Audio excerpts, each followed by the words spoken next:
Hello everyone, welcome to Proxy Gyan. मेरा नाम शबाज है दोस्तों। उम्मीद करता हूँ आप सब अच्छे होंगे। तो आज हम जो बिजनेस मैनेजमेंट की सीरीज चलती आ रही है, अगर आपने देखा होगा कि हमने टोटल 5 लेक्चर्स को अब तक डिस्कस किया है। उसमें हमने लास्ट लेक्चर में पार्ट 5 में अगर आप देखेंगे तो FW टेलर, जो फेडरिक विंस्लो टेलर थ्योरी के बारे में हमने पढ़ा था। कई सारे इंपॉर्टेंट एस्पेक्ट्स को भी हमने देखा रिलेटेड टू बिजनेस मैनेजमेंट, और उन्होंने क्या सजेस्ट किया है, क्या क्या साइंटिफिक मेथड, क्योंकि उनको फादर ऑफ साइंटिफिक मैनेजमेंट भी कहा जाता है। वेरी इंपॉर्टेंट पॉइंट है एग्जाम पॉइंट ऑफ व्यू से। और उन्होंने कई सारे साइंटिफिक टेक्निक्स को भी सजेस्ट किया है how to improve the business management, right.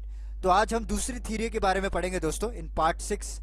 आज हम डिस्कस करने वाले हैं Henri Fayol's theory, that is principle of management. तो इसके बारे में आज डिस्कस करेंगे। जो हमने क्रिटिसिज्म देखा था FW टेलर केस में, किस तरह से इन्होंने ओवरकम किया इसको, और इन्होंने क्या क्या स्टेप्स को सजेस्ट किए, वो सारे कुछ हम इस लेक्चर में जानने वाले हैं। वेरी इंपॉर्टेंट लेक्चर होने वाला है रिलेटेड टू बिजनेस मैनेजमेंट। तो चलिए, without any time waste, we will start our lecture. तो बिफोर प्रोसीडिंग, मैं एक छोटा सा रिमाइंडर मैं आपको देना चाहता हूं दोस्तों, कि अगर आपको कोई भी मैथ्स डाउट्स हो फ्रॉम NCERT से लेकर UPSC तक, सारे डाउट्स आपको अभी रियल टाइम में सॉल्व कर दिए जाएंगे विद इन 30 मिनट्स हमारे मैथ्स के एजुकेटर के द्वारा, एक्सपर्ट एजुकेटर के द्वारा। आप कोई भी कॉम्पिटेटिव एग्जाम ले लीजिए और आपको पर्सनल गाइडेंस भी दिया जाएगा how to prepare in this subject. और इसके साथ साथ जो हमारे और एक एक्सपर्ट एजुकेटर है वेरोनिका जी, उनके द्वारा आपके एग्जामिनेशन काउंसलिंग भी जारी की गई है दोस्तों, जिसमें आप उनसे डायरेक्टली इंटरेक्ट कर सकते हैं और आप उनसे क्वेश्चंस पूछ सकते हैं अपने जितने भी डाउट्स है रिलेटेड टू कॉम्पिटेटिव एग्जाम्स, कि how to prepare, how to approach, okay, which books you have to refer. ये सारा कुछ आपको काउंसलिंग सेशन दिया जाएगा हमारे एक्सपर्ट एजुकेटर के द्वारा से। तो आप अपने वेबसाइट जो है, हमारा वेबसाइट www.proxygan.com, वहाँ पे जाइए, विजिट कीजिए और अपने टाइम और रिक्वायरमेंट के हिसाब से आप अपने सेशन को बुक कर सकते हैं। ओके, तो चलिए आज का लेक्चर हम शुरू करते हैं। तो हेनरी फयोल, इनके बारे में थोड़ा बहुत हम जान लेते हैं। इनका जन्म हुआ था 1841 में इन फ्रांस में, ही हैज बोर्न। एंड इन्होंने इंजीनियरिंग की है, एक्चुअली मेरे जैसा ही इंजीनियरिंग है, बट उसके बाद इन्होंने माइनिंग इंजीनियर के जैसा काम किया है इन फ्रेंच माइनिंग में। उसके बाद उसी के कंपनी में ये मैनेजिंग डायरेक्टर भी बन जाते हैं आगे चलकर। Okay, so he will have first person who differ what is the difference between general principle of management and elements of management. He is the first person अगर आप पूछे। And who is the father of scientific management, that is FW Taylor. Don't confuse between these two persons. Okay, so जैसे मैंने आपको बताया, he is the first thinker जिन्होंने एक differentiate बनाया है, क्योंकि पहले तो इससे पहले लोग सिर्फ जनरल प्रिंसिपल ऑफ मैनेजमेंट को ही फॉलो करते आ रहे थे, and it was very universal. जैसा हमारा कॉन्स्टिट्यूशन है, उसी तरह कॉन्स्टिट्यूशन माना जाता था इस प्रिंसिपल ऑफ मैनेजमेंट को। But later he has done many studies, he has done many observations on directly with the employees. Then he has clearly demarcated what is general principle of management and what is elements of management. तो इन्होंने इस theory के जरिए से ये समझाने की कोशिश की है कि आप अगर इन स्टेप्स को अगर लागू करते हैं अपने ऑर्गेनाइजेशन में या अपने डिपार्टमेंट में, राइट, कोई भी डिपार्टमेंट ले लीजिए आप, तो उसमें आपको बेटर प्रोडक्टिव रिजल्ट्स मिलेंगे। और इन्होंने कहा है कि मेरे प्रिंसिपल जो है यूनिवर्सल एप्लीकेशन है। ऐसा नहीं कि आप बिजनेस में ही अप्लाई करें, ओके, ऐसा नहीं कि आप प्राइवेट सेक्टर में ही अप्लाई करें। It will applicable for business, government, military, okay, defence, everything, state government, central government, जो भी ले लीजिए आप। ओके, इनके प्रिंसिपल आपको यूनिवर्सल एप्लीकेशंस दिखेंगे। तो चलिए वन बाय वन इसके प्रिंसिपल्स के बारे में मैं आपको डिस्कस करता जाऊंगा। ओके, सो एनी हाउ अगर आपने हेडिंग्स अगर पढ़ा है तो ऑटोमेटिकली आपको समझ में आ जाएगा कि हम किसके बारे में बात कर रहे हैं। तो पहला हो गया डिवीजन ऑफ वर्क। देखिए, इसमें बेसिकली डिवाइड करने की बात कर रहे हैं लोग, कि आप जो वर्क कर रहे हैं ना, तो आपस में डिवाइड कीजिए, बांट लीजिए वेरियस डिपार्टमेंट्स के बीच में, एम्प्लॉयज़ के बीच में, okay, according to the skills and abilities. उसके हिसाब से आप डिवीजन कीजिए। इसका मतलब ये नहीं कि जिसको नहीं आता है वो दे दो, जिसको आता है जो है, जिसको ये काम आ रहा है वो उसको नहीं दे रहे हैं, दूसरा काम दे रहे हैं। ओके, बट एक को फाइनेंशियल संभालना आता है, उसको दे रहे हैं प्रोडक्शन का काम। ऐसा नहीं होना चाहिए। So depends upon the abilities, depends upon their skills, proper division किया जाए। नेक्स्ट, अथॉरिटी एंड रिस्पॉन्सिबिलिटी की बात इन्होंने की है। देखिए, जब अथॉरिटी आती है ना किसी को, उसके साथ रिस्पॉन्सिबिलिटी भी आती है। ये बात आप घाट बात के बांध के रख लीजिए। Okay, you just tie A not कि अथॉरिटी अगर आएगी तो रिस्पॉन्सिबिलिटी भी अगर आएगा, चाहे वो पर्सनल लाइफ में हो, चाहे वो ऑर्गेनाइजेशन लाइफ में हो, चाहे वो ऑफिस लाइफ में हो। जब आप मैनेजर बनते हैं उसके साथ आपको रिस्पॉन्सिबिलिटी भी दी जाएगी। तो it has to be divide according to their positions, according to their priority basis इन्होंने कहा है, क्योंकि अगर आपने देखा होगा कई सारे कंपनीज में मैनेजर्स होते हैं, सीनियर मैनेजर्स होते हैं, राइट, असिस्टेंट मैनेजर, तो according to them we have to give the proper responsibility also. ऐसा नहीं कि एक ही में देखने को तो कई सारे मैनेजर्स हैं बट सारा का काम एक ही कर रहा है, ऐसा नहीं होनी चाहिए। So we must be the equal distribution of authority and responsibility. Next, unity of command, this is very important. Unity होनी चाहिए दोस्तों, ओके। और इस ये पॉइंट ये एक्चुअली टेलर ने भी डिस्कस किया था, बट उन्होंने कहा था कि एक फोरमैनशिप की जगह आप 4 फोरमैनशिप को रखिए। तो क्रिटिसिज्म में हमने पढ़ा था कि कई सारे एक्सपर्ट्स उनको क्रिटिसाइज किए थे इस पॉइंट की वजह से। तो उसको ओवरकम करते हुए इन्होंने कहा है कि हम यूनिटी ऑफ कमांड को रखेंगे ताकि कंफ्यूजन क्रिएट ना हो, कॉन्फ्लिक्ट ना हो बिटवीन द सुपरवाइजर। सो एक ही सुपरवाइजर आपको रहेगा ताकि उसी के डायरेक्शन चलते रहे और वर्कर्स के बीच में प्रॉपर कोऑर्डिनेशन बना रहे। ऐसा नहीं है कि गैंग बॉस एक बोल रहा है, रिपेयर बॉस एक बोल रहा है, जो हमने पहले पढ़ा था, राइट। ऐसा नहीं चलना चाहिए, आपको सुपरवाइजर एक ही हो, उसी के डायरेक्शन चलते रहे। नेक्स्ट आपको unity of direction, this is also very very important. जब यूनिटी ऑफ कमांड रहेगा obviously unity of direction automatically आ जाएगा। समझ में आया आपको किस तरह से इंटरलिंक है दोनों पॉइंट, ओके। तो टेलर ने क्या कहा था, 4 सुपरवाइजर होंगे, ओके, इंस्पेक्टर होगा, स्पीड बॉस होगा और रिपेयर बॉस होगा, तो एक एक का एक एक डायरेक्शन होगा। Obviously there will be no unity in the direction. तो इन फ्यूचर आपको क्या हो सकता है, chaos, it will lead to the chaos, okay, it will lead to the conflict and it will also lead to the division of the work groups, okay. थोड़े लोग जो है आपस में गैंग बनाना शुरू कर देते हैं, काम करने के लिए आ रहे हैं या गैंग बनाने के लिए आ रहे हैं। इन सारे चीज़ों के लिए अवॉइड करने के लिए इन्होंने कहा है कि यूनिटी ऑफ कमांड रखिए आप, और यूनिटी ऑफ डायरेक्शन होना चाहिए। ऑब्वियसली एक सुपरवाइजर है तो एक ही प्लान होगा, एक ही हेड होगा आपको जो सारे एक्टिविटीज को मॉनिटर करता रहेगा। Clear? Next, subordination of individual interest to general interest, this is very important. आप जो भी काम कीजिए as an employee, do with whole heartedly and do that you are working for a company, not for yourself, okay. अगर वो interest अगर आ गया, अगर मेरा एक एक चीज जो है कंपनी के लिए मायने रखती है, then this is the best company that have employees like that.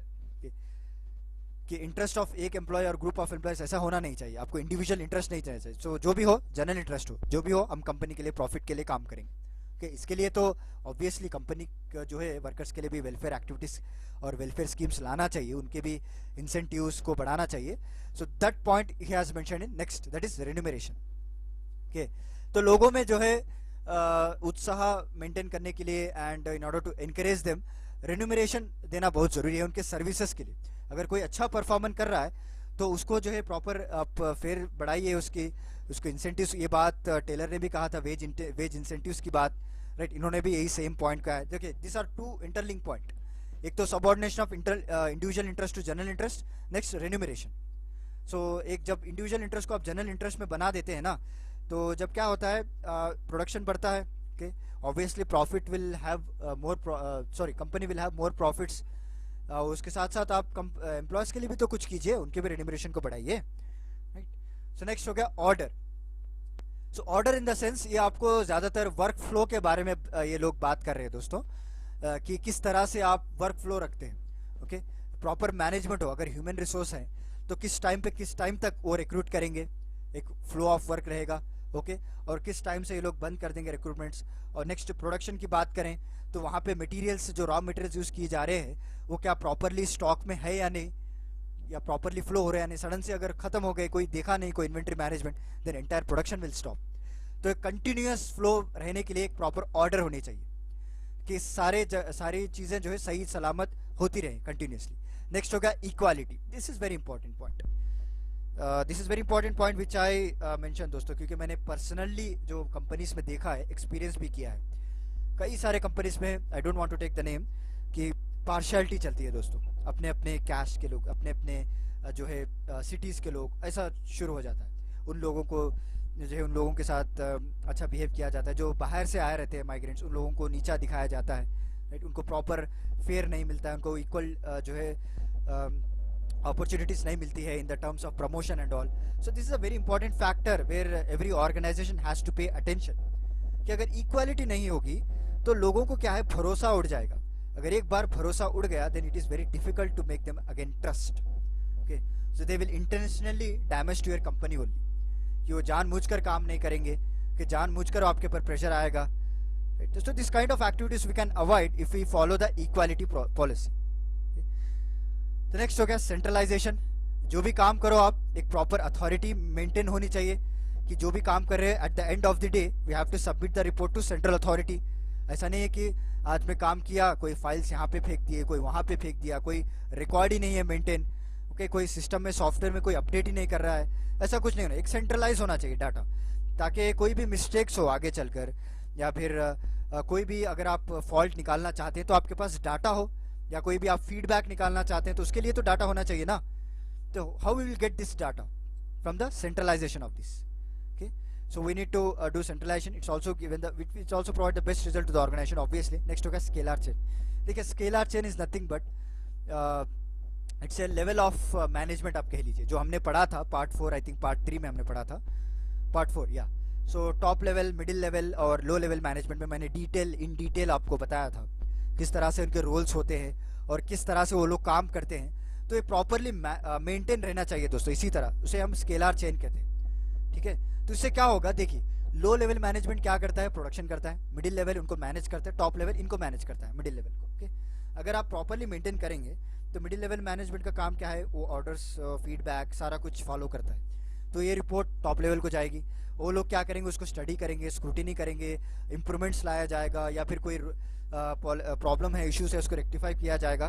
Particular अगर एक स्केलर चेन होगी ना तभी ये सारे कुछ कर सकते हैं, okay? तो कभी कभार अगर ये मिस आउट हो जाता है then who will say, who responsibility. कभी लो लेवल भी टॉप बन जाता है, मिडिल लेवल भी टॉप बन जाता है, किसकी बात सुने, okay. So this is also very important. Next हो गया stability of tenure of personal, okay.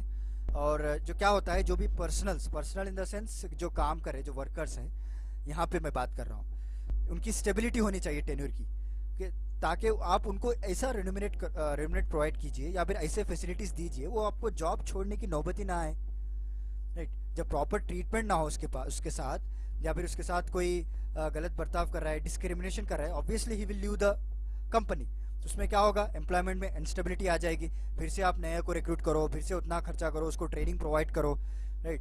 And इससे क्या होता है, आपको इनसिक्योर भी फील हो जाता है एम्प्लॉयज़ के बीच में, राइट। तो जब आप प्रॉपर स्टेबिलिटी मेंटेन करेंगे they will create A security feeling among the employees, और उनको भरोसा रहता है भाई कोई नहीं, अगर कुछ हो हमना तो हमारा मैनेजमेंट हमें संभाल लेगा। इस तरह से अगर भरोसा अगर आपने क्रिएट कर लिया then you will create a magics दोस्तों in business. So one of my friend, मैं इसकी कहानी आपको बताना चाहता हूँ। ही इज़ एन एंटरप्रेन्योर, मैंने आई थिंक बताया था आपको, उसका नाम आकाश है actually, okay. So he used to do about you know that wedding shoots के ये लोग करते हैं। सो ये लोग क्या करते हैं, उसके पास कई सारे जगहें हैं and they will give wedding shoots for places. तो अपने एम्प्लॉयज़ को उन्हें इस तरह से जुगाड़ के रखा है, you know what you say that, ऐसा कंबाइन करके रखा है कि कोई भी इसको क्लाइंट ला के देना तो जितना भी क्लाइंट का जो अमाउंट इसे मिलता है उसे 3 to 5% they will give to that particular person, okay. Can you imagine, apart from the salary they are earning more than salary actually. तो उनको एक भरोसा है, और उसके साथ साथ उसने तो कई सारे हेल्थ इंश्योरेंस कंपनी में उनके एम्प्लॉयज़ के इंश्योरेंस भी करा रखा है, कई सारे ऐसे एक्टिविटीज़ करता रहता है हर रोज़ाना। तो आज तक मैं इस कंपनी स्टार्ट कर इसने 3 साल या 4 साल हो गए, आज तक कोई एम्प्लॉय छोड़ा नहीं अभी तक उसके कंपनी में। So this kind of familiarity, this kind of you know एक फैमिली बॉन्ड्स क्रिएट करना इट्स वेरी इंपॉर्टेंट। और नेक्स्ट हो गया initiative, okay. So this management has to be do something for the employees related problems we have to solve. It also comes under this same stability of tenure. Okay. Next होगा spirit corps. देखिए spirit corps in the sense it's nothing but unity strength, अगर आप कहें तो simple words में, कि जब तक हमारी यूनिटी बनी रहेगी तब तक हम स्ट्रेंथ रहेंगे, okay? तब तक हमारा ऑर्गेनाइजेशन अच्छा चलेगा, तब तक हमारे गोल्स को हम इजीली अचीव कर सकते हैं। तो this are the few points of the Henri Fayol's theory से जो हमने पता चले हैं उनको स्टडीज़ के बाद। और जो भी आपने देखा होगा ये सारे जो प्रिंसिपल है वो वाइड एक्सेप्टेंस है हमारे बिजनेस वर्ल्ड में, और इन्होंने अपनी फेमस किताब भी लिखी है जनरल एंड इंडस्ट्रियल मैनेजमेंट। तो कभी कभार आपको एग्जाम में पूछ लें तो आप याद रख लेना बस, because we don't want to take any risk कि ये क्या पूछेंगे, ऐसा नहीं है, we should be prepare for the worst. So who wrote general and industrial management book, Henry Fayol, okay. And इनके द्वारा ही कई सारे डिफरेंशिएट किए गए हैं जनरल प्रिंसिपल और एथिकल मैनेजमेंट के लेकर। So this is about today's lecture दोस्तों। उम्मीद करता हूँ आपको आज का लेक्चर क्लियर हो गया होगा।